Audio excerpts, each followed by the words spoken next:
Cut the Check podcast, brought to you by Craft Farmer, bringing you weekly motivation, unmatched cultivation tech, and telling you some badass war stories along the way. All right, well, today we have a really special guest, Dan Sheehan, who is the owner of Vibez Presents and co-owner of California Roots. He's a big-time show promoter, puts on epic festivals year-round, and we're super stoked to have you on the show today, Dan. Yeah, thanks for having me, guys. This is awesome. Yeah, this is I'm honored. Little out of our realm. We're mostly cannabis and cultivation and stuff like that. So you're our first guest in the entertainment industry, but I think the two go hand in hand. Yeah, I mean, they go very hand in hand. And so thanks for having me on. I'm stoked to be the first one in this space. Yeah, first one and hopefully first of many.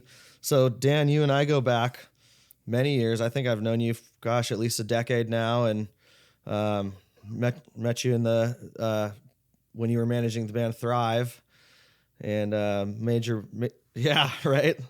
That's a wee time ago, man. A little while back, but our friendship's grown, and as you became more involved with California Roots and really took the reins on that, brought me into kept me into MC and keep bringing me back to do that. So it's been really cool working with you in that space.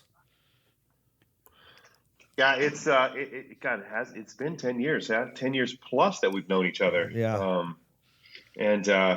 We've all grown so much in this last decade, and I know for me as in the event space, there's been a lot of change for me as a human being and festival producer, and so it's cool when you look back on it and you look back on the last 10, 12 years.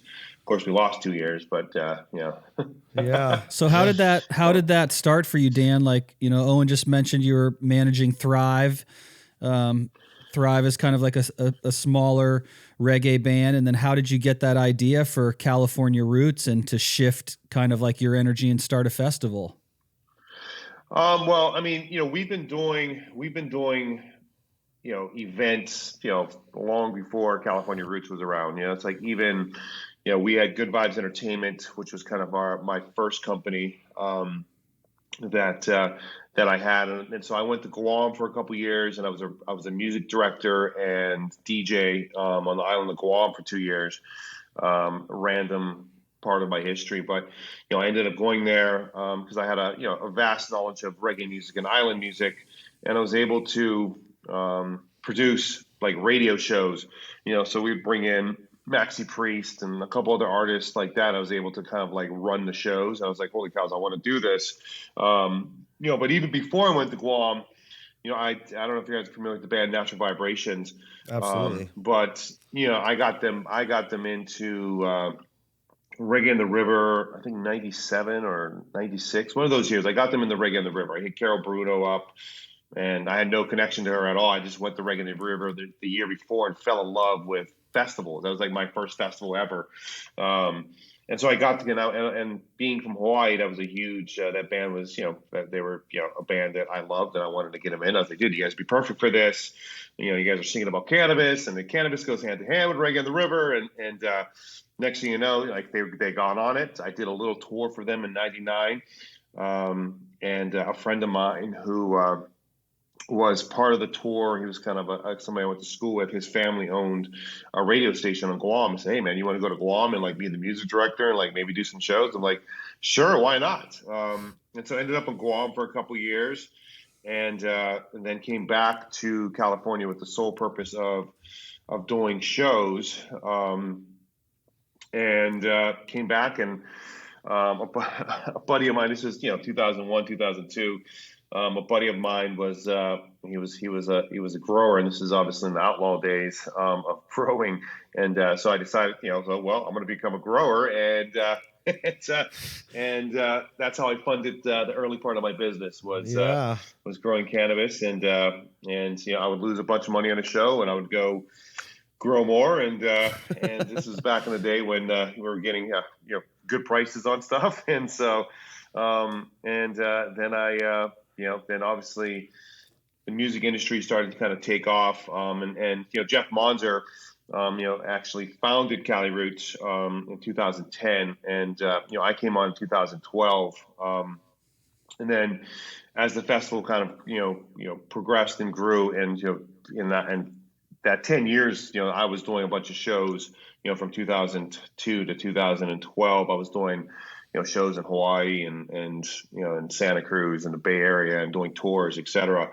And then Jeff asked me to come on in year 3 because it was starting to get to the level where it was becoming a little more than I think he expected. And I came on and took the reins, brought the team on, and took over just the booking and kind of just pretty much took over the whole just kind of operating it and running it. Fast forward, she's 10 years now. We're going into our 11th annual or our 12th annual. Sorry, our 12th annual for Cali Roots. We would be on. What would we be on? We'd be on 14 right now if we wouldn't have COVID. Yep. And so it's been a wild ride, and I absolutely love what I do, and I was able to turn this into a good living for myself and my family, and now Good Vibes is growing, and so it's life is good. How many festivals are you producing now with Good Vibes Entertainment?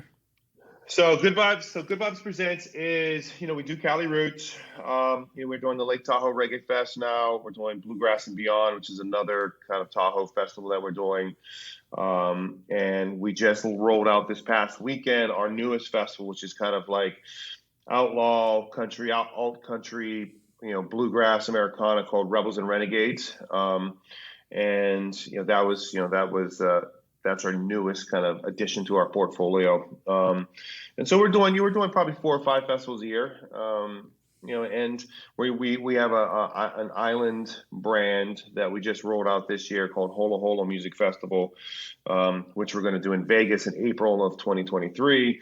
And we're going to bring it back to the Bay. So, it's like I said, 5, 6. We're trying to get smarter with everything that we're doing. Now we feel that we have a core portfolio of events, and now we're just going to hone in on them and I don't really want to add to anymore. I think in 2022 and even the end of 2021, I think everybody was like, well, let's just do everything because we didn't have 2 years, and let's just do all this, do all these, shows and events. And now we've done those, and now we've realized what is working and what's going to stick, and kind of the ones I've named off are kind of the ones that I think, well, we're just going to go all in on those and fine tune it and not really add anything new. Just really, that's a lot. 5 festivals a year is definitely. I was going to say you've probably got to have a certain bandwidth, because each one of these festivals takes countless hours of planning and booking and. And marketing and we have a great team. I think I'm up to 9 employees now for Good Vibes. As any business owner knows that that monthly nut gets a little high. So but we're excited about the future, man. I think like I said, not just kind of like knowing what we have and knowing that we have this tried and true Cali Roots. We have this new one called Rebels and Renegades, which is widely going to be hugely successful. It's like one of those you just know it's going to be great, and launching, kind of getting this Holo Holo thing off the ground, which we did almost 6,000 people for at Frost Amphitheater in the Bay Area. That's a few great. Weeks ago. And That's great. Yeah, it's we're excited. We're excited. And again, I'm also tired right now. I'm really not just because I had a festival this weekend. It's just been a long year. It's been a grueling year. And I'm like, all right, I'm a little beat, and I kind of want to just ride the rest of that year out. But I got to roll out Cali Roots in a couple weeks, and we got to download from Rebels and Renegades and start booking Holo Holo. It's just it's nonstop, right? It's just but when you're doing what you love, it makes it a hell of a lot easier. So not to mention you have several small venues that you're booking year round as well, right? Yeah. Thankfully, I'm not thankfully for the club stuff, I'm not really booking the club stuff because club booking is really hard. It's like a daily grind. You're sending out 100 offers, a week, and seeing what sticks, you know. Yeah. But yeah, we, you know, but I'm still kind of like the partner in charge of overseeing those, you know. So your new festival, the Hola Hola one you mentioned, what kind of artists are you looking to do for that? What's kind of like the genre or the theme that you're sticking to? So that one is it's an island festival. So it's kind of you know, this past year we had Kai, which is a big island band. So it's kind of like island reggae, but like island contemporary as well.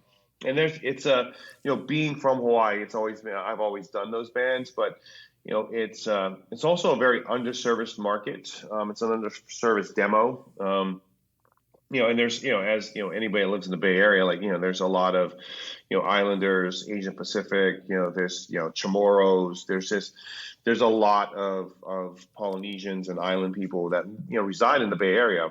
And so we've always had great success with doing shows with island bands like your J Boogs and the Greens and, you know, Maoli and, you know, artists like that. And it's always done well. And so we're going to bring the same concept. The idea that we bring the same concept to Las Vegas, which is, you know, I mean, Las Vegas is known as the ninth island. You know, it's you know, although there's been kind of a lot of people leaving just because Vegas is kind of getting, you know, overcrowded and, you know, et cetera. But there's still a huge island population there. So we're going to do this in Vegas in April with bands like, you know, Common Kings and Boog and the Green and artists like that kind of, you know, fit that mold and kind of really cater to that audience, which is important. You know, I think you know, we also want to make sure that we are, you know, kind of respecting, you know, and not just, it's a fine line. Yes, we don't want to just do something and because it's an underserviced market, we want to make sure that, like, if we're doing this show, then, you know, part of the proceeds or there's some kind of activation that,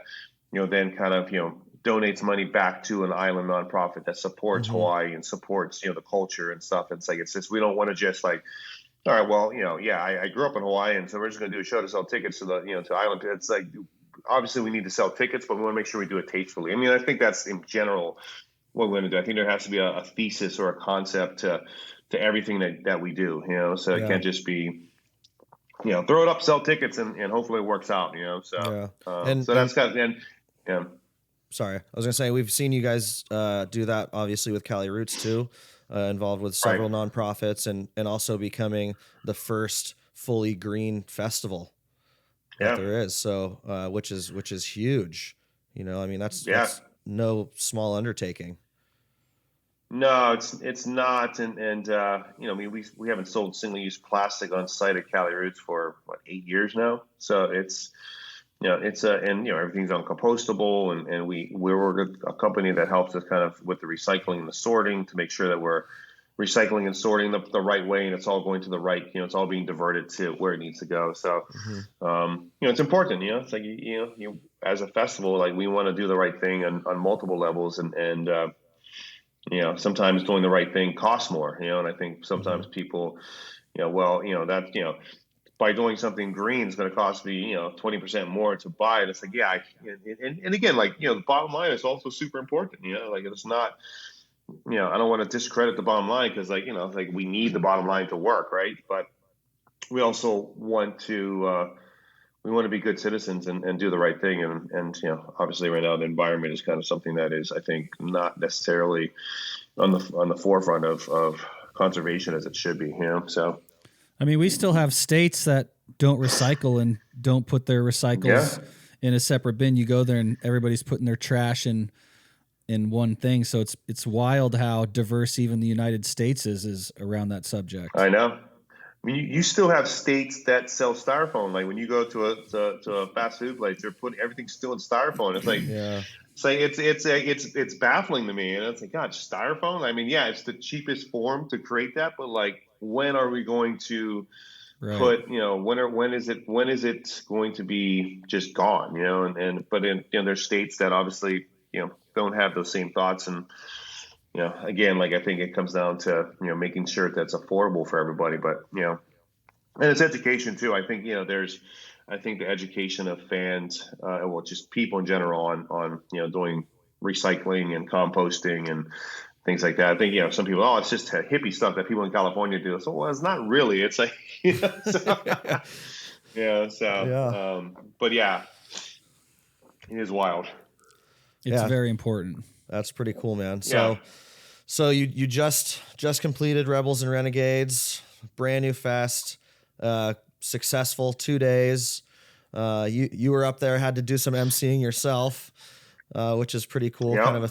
Kind of a throwback to your early days on radio and stuff. And Yep. I mean, Yep. you know, and at Cali Roots too. Like I always try to get you up there a couple times every year, and you always bring like this just incredible energy. Like, I mean, you're busy, you're running around, you're dealing with 100 things at a time, and then you'll like stop and you get up on the mic, and it's just like completely different. That stage presence lives in you.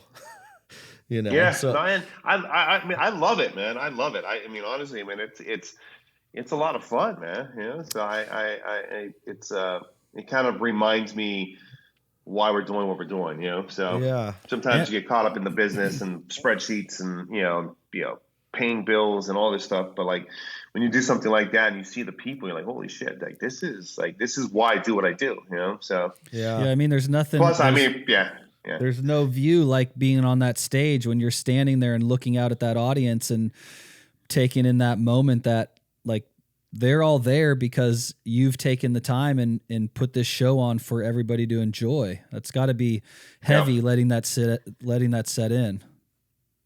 Yeah, it is, man. It's a powerful feeling, but it's, you know, it's also like I always say this, you know, it's like you know, I technically work for the fans, right? I work for the people that are buying the tickets. Like, you know, like without the fans and without, you know, them believing in it or buying the tickets, like we wouldn't have a show, you know? Yeah. You know, and so it's, you know, even before the artists, I mean, obviously the artists are, you know, right there too. It's a big, you know, we're all we're all spokes in the wheel, right? That's, I mean, but the fans are so important. And that's why I think it's always important to make sure you're delivering an experience that they feel is worth it. You know, it's like, you know, like, I don't want somebody to pay $300 for a ticket and then they're like, this is crappy. Like, we had to wait in lines for the porta potties and we had to wait in line for food and beer, and, you know, the venue is a mess. And it's just, you know, like you know, you want to make sure there's value in everything that you're giving people, you know? Absolutely.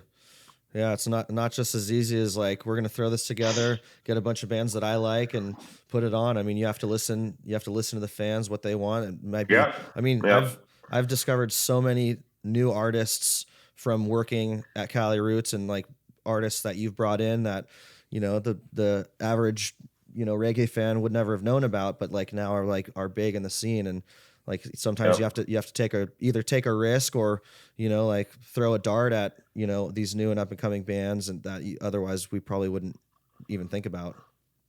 Yeah, 100%. So Rebels and Renegades just finished. You're gonna ride out the rest of the year. Are you gonna take Amy and McKenna on a little vacay? You guys gonna get away and take a rest? Yeah, we're probably going to take like the day after Christmas, go on like a 7-day vacation somewhere. We're trying to figure out where, you know. So nice. McKenna wants to go to the snow, and so, but you know how it is right now. It's like Tahoe. There's no guarantee on snow anywhere in California. So, so we're trying to figure it out. We're maybe looking at Jackson Hole, Wyoming, or, you know, something like that. But good, man. Yeah. So we want to get out. I mean, this weekend, me and Amy are actually going to go on like one of our first overnight trips in years together, just me and her. We're going to go to a concert in San Francisco. So I was like, damn, we haven't done that in years. So dropping her off at the in-laws and dropping McKenna off at the in-laws and rolling to San Francisco. So what show does a big time promoter and boss like yourself, what show are you guys going to go to? What's your interest there? We're going to. I'm a huge fan of an artist named Zach Bryan, and it's kind of like it's country, Americana, folk. It's just storytelling. But I'm a massive fanboy. Amy teases me all the time. So, like my number one artist on Spotify is Zach Bryan. Has been for the last 2 years. And you know, when they do that thing at the year end thing, everybody thinks that like, you know, all I listen to is reggae and stuff. You know, not everybody. There's definitely like people like, wait, you listen but you like produce Cali Roots and like you have a Sirius XM show where you're a DJ on like that plays reggae. It's like, if I had to listen to reggae all day, it wouldn't be as it wouldn't be as it would be hard because Yeah. it's like I need to have a wide range of music, which I think helps me book reggae stuff. But yeah, so that's why we're gonna go to the Warfield, which I get to hang on the tenderloin. Yeah, the loin, baby. Better watch your back, bro. Oh yeah. No, it's the Warfield's funny, man. It's such a nice venue, man. Once you step out those doors, you're like, holy shit. And like the backstage, when you walk on the backstage of the Warfield, like you are literally in the freaking trenches of the Tenderloin. It's so trippy. Yeah. Good, man. Well, that's going to be well deserved. I know you guys will have a great time, and I know they will appreciate it too. Yeah.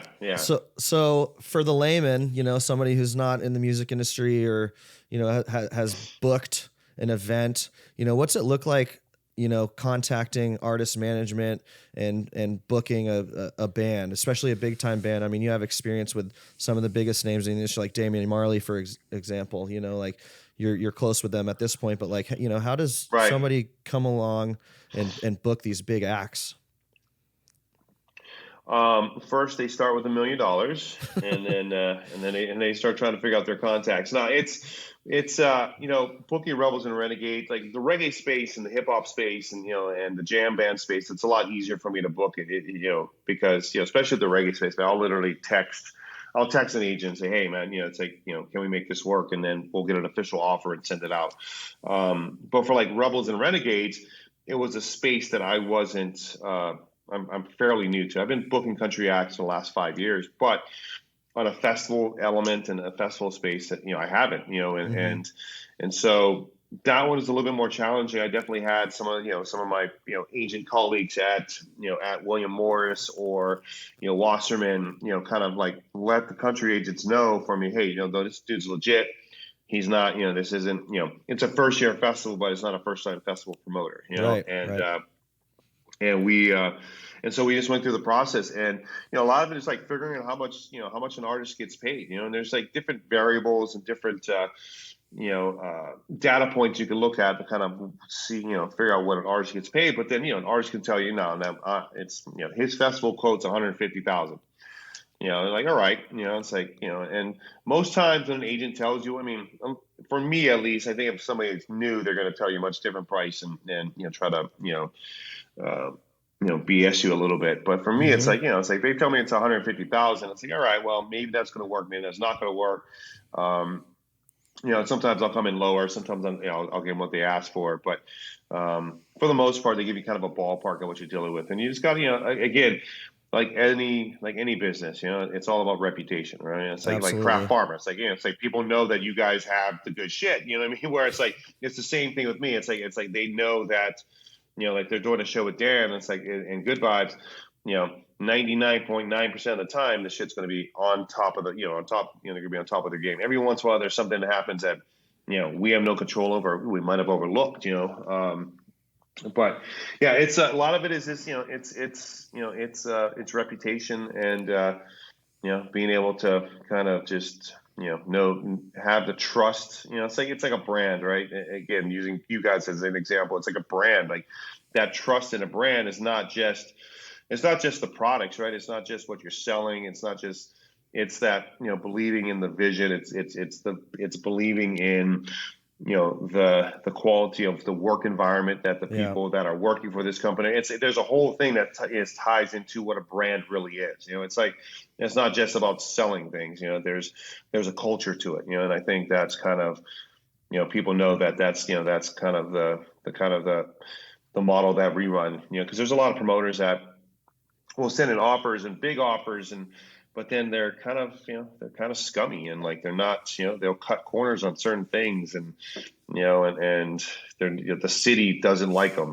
They have a terrible relationship with the police department locally or whatever it might be. So there's various things like that I think are important. And it kind of just makes up a whole brand, / business. Yeah. So reputation and obviously contacts. Like not just anybody can text a booking agent and be like, hey man, like are these guys available? Can we work on this? Like, for Yeah, yeah, you've earned it. yeah. You've earned that clout, so Yeah, it's been a long road, and we have taken many losses, and I've lost, a lot of money over the years. We've made a lot of money over the years, and so it's but again, like I always pay my bills, right? I mean, that's the thing. It's like, this pat right, Rebels and Renegade, we lost a bunch of money, you know what I mean? mhm. But it was a building block, and we knew we were going to lose it. But like every single person, every single band, every single vendor got paid, and like Yeah, paying your bills is important. It's like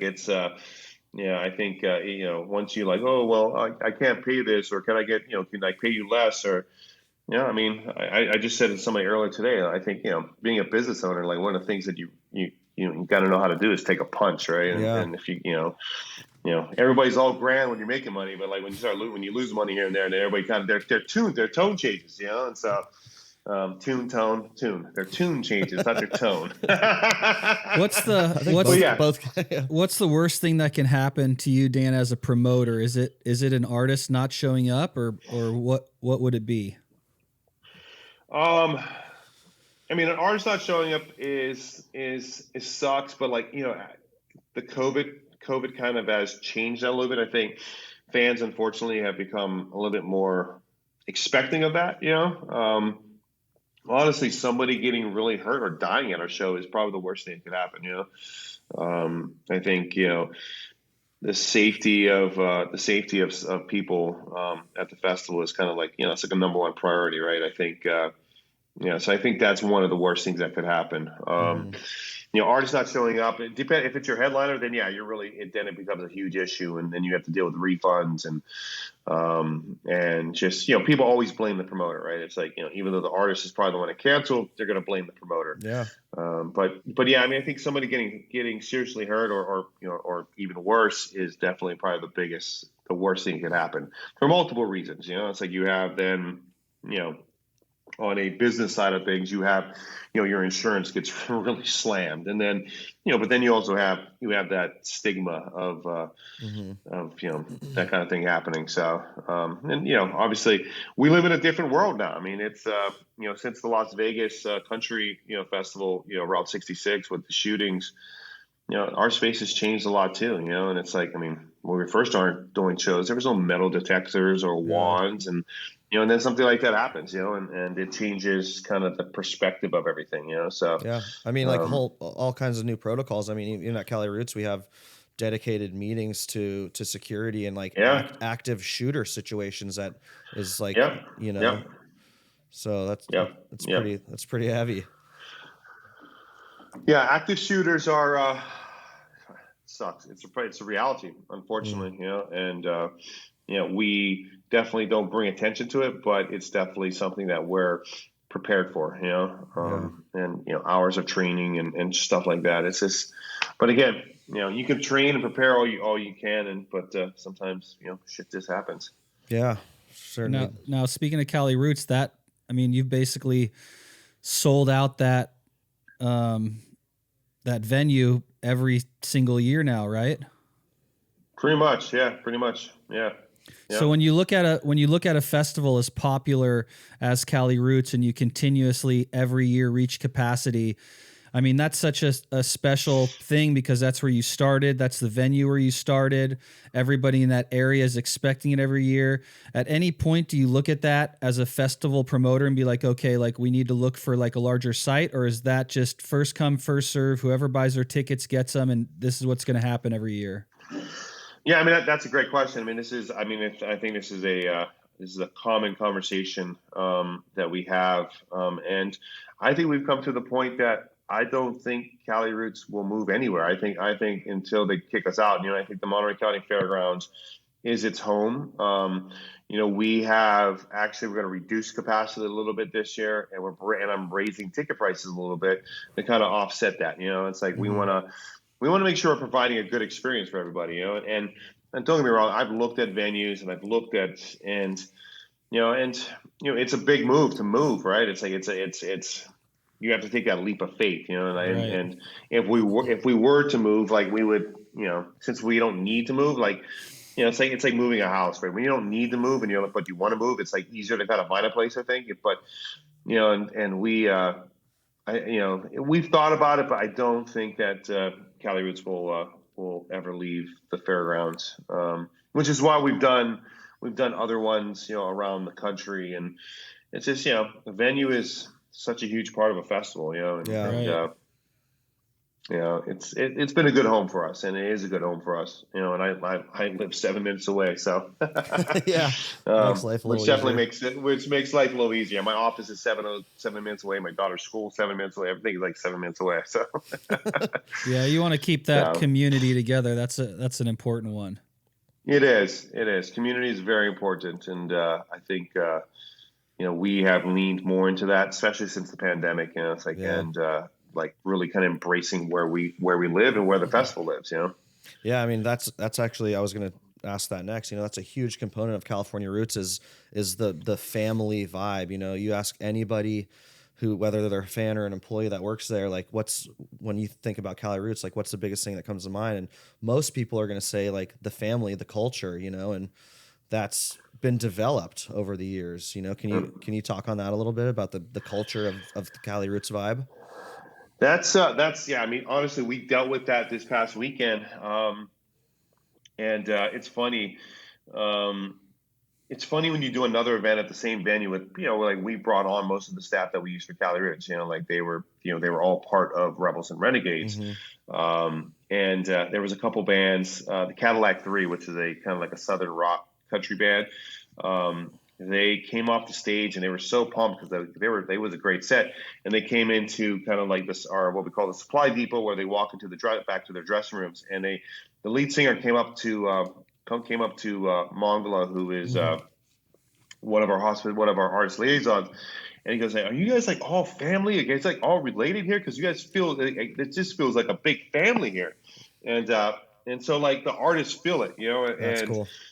Cali Roots, we have Cali Roots has kind of really, that's what separates us, I think. That's I know that's what separates us from other ones. There's other similar festivals, but it's not Cali Roots. And like we have this family culture, we have this, we're all very close, culture. There's definitely, we have a lot of staff that work on it, especially like the week of that. I don't know some of them, but for the most part, I know everybody, and I try to be friendly and communicate with everybody. And I think there's a lot of festivals that kind of, they're so big that you never see the producer, you never see the promoter. Yeah. And I think for me, it's always, it's extremely important, as Owen knows. Like, I mean, I think, I'm always out there, giving people shit and but in a loving way. I mean, that's how I grew up. I grew up that way, so, and I think, it really translates to like the artists feel it, the fans feel it. Like you come into our festival, it's not just corporate money grab. You know what I mean? Like there's thought put into this, and I think that's part of the culture of Cali Roots, and that's kind of that is what we're doing with Good Vibes, which is kind of translating to our other events, and people love working with us on these events, and I think that goes a long way. And I think it's so important. And it's definitely one of the things that I feel is, like I said earlier, kind of just keeps separating us, from the rest of the pack, And it's one thing to say it and talk about it and talk about, the vibe and things like that. And it's another thing to execute it and make it a point and, a highlight of a huge event, like it's incorporated into the flow of the weekend, and, it's pretty special. 100%. I mean, I can't tell you how many artists came up to us and that we talked to, and they were like, "Wait, this is the first year festival, for Rebels and Renegades," because we know what we're doing, but like it was also like the machine was just running so fluidly, and the artists could feel that. They're like, just everything from the layout. I mean, we just basically plugged in, like we used half of the venue. So it's like the Cali Roots stage and the OG stage. That was kind of the layout of the festival. We just plugged in our Cali Roots layout because it's a great layout and it works and we know how to use it. We know how to run it. And the fans and the artists were just like over the moon about it. They were like, "Holy cow, this is the one." Like we literally had, 7 artists tell us that, this is the best festival they've ever played. These are artists that play festivals all across. Yeah, but these are festivals that play. I mean, they might be blowing smoke on my ass, but like, Yeah. Cody Jinks, who was our headliner, and he told us this is the best first year festival he's ever played, and so, but that goes back to like our culture as a company, our culture as, and like how great my team is, because like, I'm only one spoke in the wheel, and like, it's Mm-hmm. like, it's all about teamwork, man. Our team is really the driving force in this, and me and Amy are kind of leading it, but at the end of the day, I think it's so important to put the right people into the right positions, and Yeah. that kind of helps with creating that vibe. And empowering them, and let them run with it, Yep. trust them to do their job. Well, that's what a good leader 100%. is. A good leader is Yep. being able to see who's going to play these positions really well. Like, just because we're at the top of the triangle doesn't mean that we can do all these jobs. It's empowering the right people to fulfill like their best attributes in these positions. Yep. 100%. 100%. I live and breathe that model 100%. I mean, it's all about empowering the right people in the right positions and trusting to do it. It's like, it's so funny. Like, you see businesses that are just like so micromanaged, or they have decision by committee, and it's just like, they don't run the same way, and Yeah. it's just like, why hire people if you're going to like be micromanaging them the whole time, and not letting them kind of do their thing. But again, like, that also goes, you also have to make sure that you have the right people in place, because, we've also went through employees before that, you try to have more of kind of a non-micromanaging approach to them, but then they're not doing what they need to, and things are falling through the cracks. But like right now with the team we have, I mean, it's well oiled.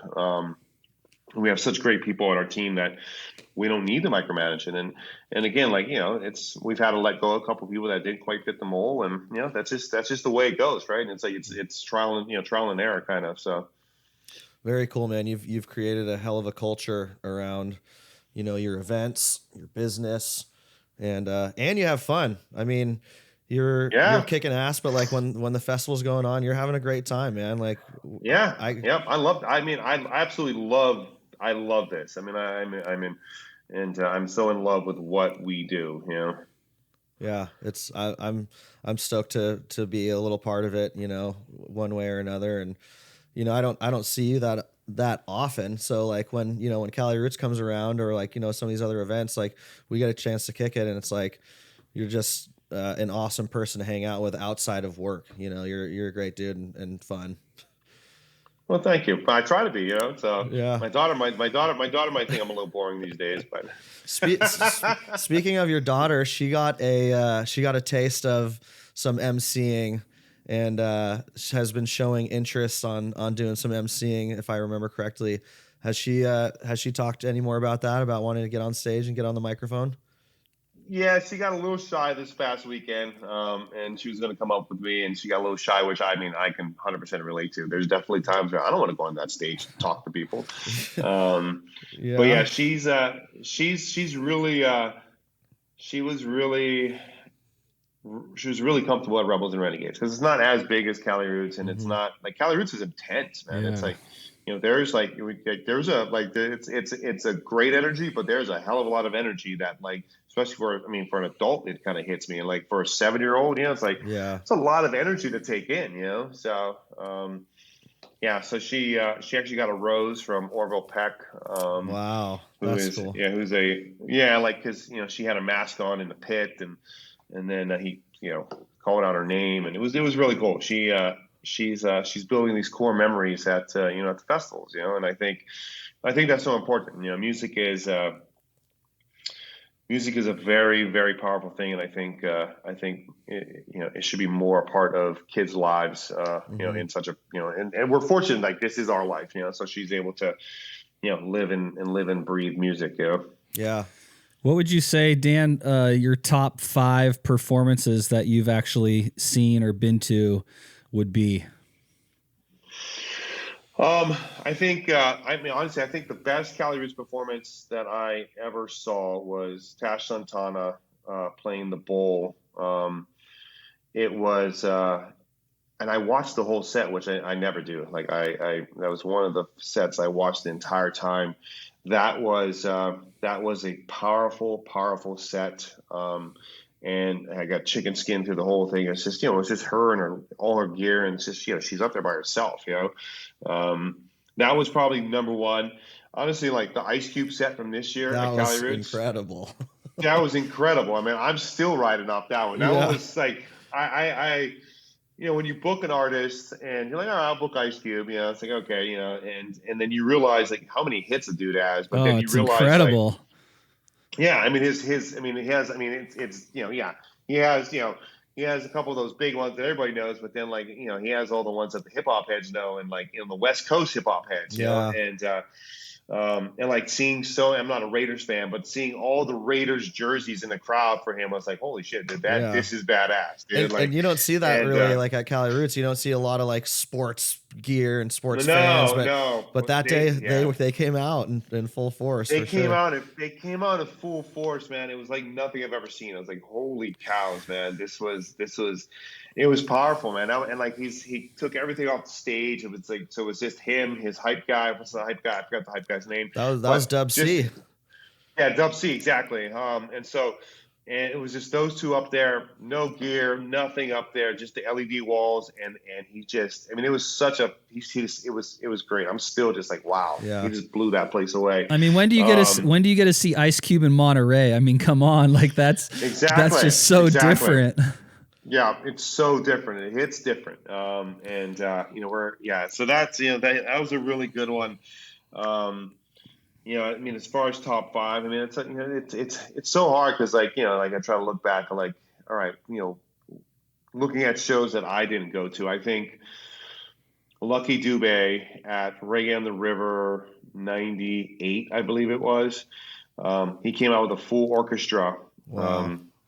On the Reggae on the River stage, the original, like in the concrete stage right on the river. Yeah, the concrete stage right on the river, before it moved over to Dimmick's Ranch. But it was God. I was what was I was 23 in 98. And like I was like barefoot and there was mud and it was dude, people who don't know, Dan, like there was nothing like reggae. Like those festivals and the drugs we did and what was available and the trench coat salesman and like the trench coat salesman. There was nothing fucking like that ever. And it was just such a different experience. 100%. No, there was nothing like it. Like you said, the drugs we did, the amount that we did, and what was available.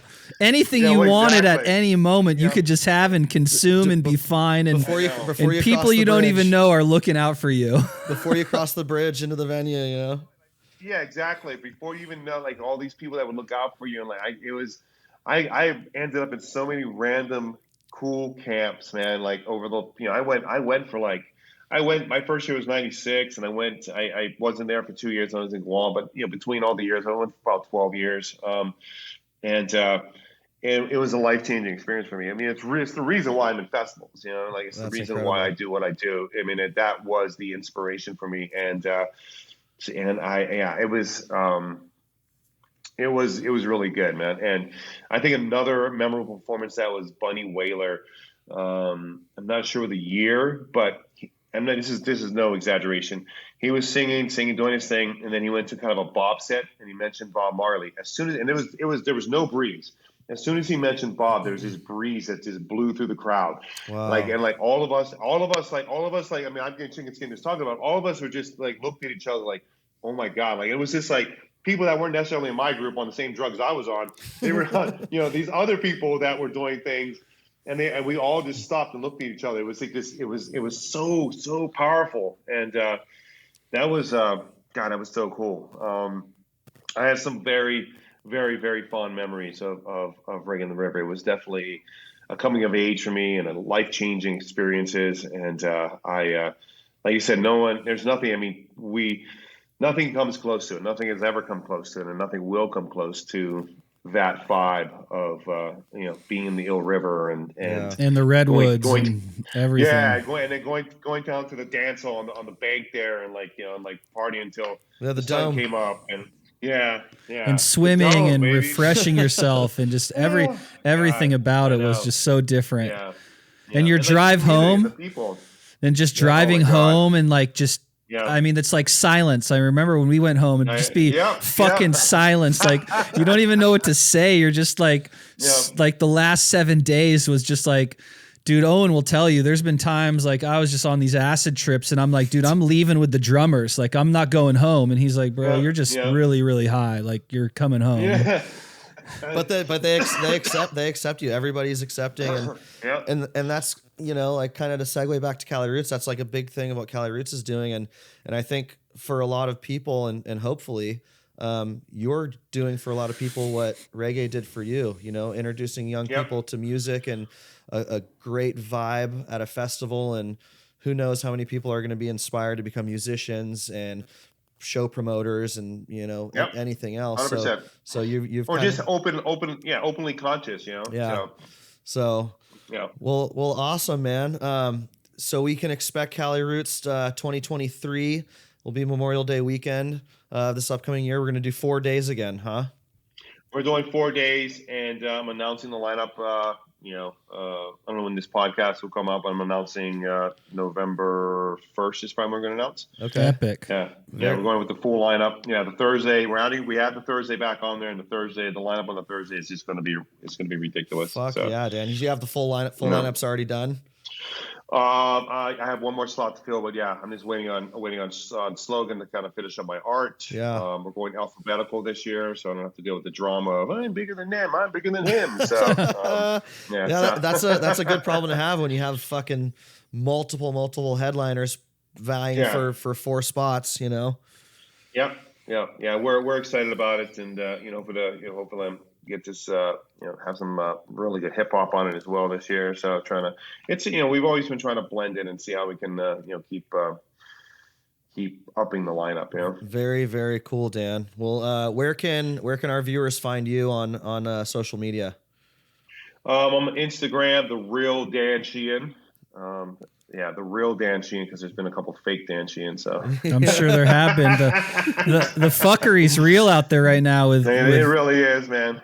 Yeah. Awesome, bro. Yeah. And I'll link up all the Cali Roots website, so our viewers, if they're interested in checking out the festivals or shows that Good Vibes is doing, all those links will be in the comments. And to our viewers and listeners out there, make sure you go check out California Roots. Check out Good Vibez Presents and the shows that they're doing. It's likely if you're in California that there's going to be a show that Dan's putting on in a town or city near you. So big ups to you, Dan Sheehan. Thank you so much for coming on. It's great to see you and great to chat, and look forward to seeing you in person again soon, man. Appreciate it, guys. Thank you for having me on. It's been a pleasure. Thanks a lot, Dan. Keep up the great work. Thanks, we love you. We support you. The music's amazing, and thank you for all you do for the community. Absolutely.